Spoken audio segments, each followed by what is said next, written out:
Hi boys and girls! Knowing your addition and subtraction facts is very important.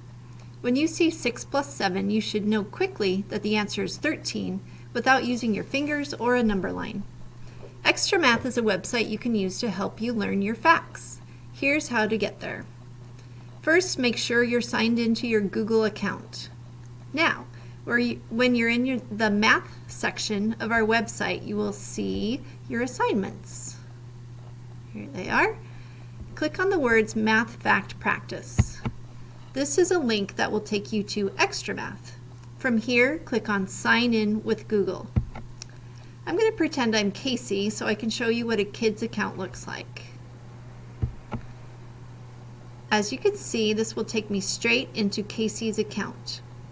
If you're not signed into your Google account, you'll have to enter the login information that's on the yellow login paper in your green bin. Once you're in, you'll watch an introduction video, then take a placement test. After that, you'll spend about 5 to 10 minutes each day practicing your math facts.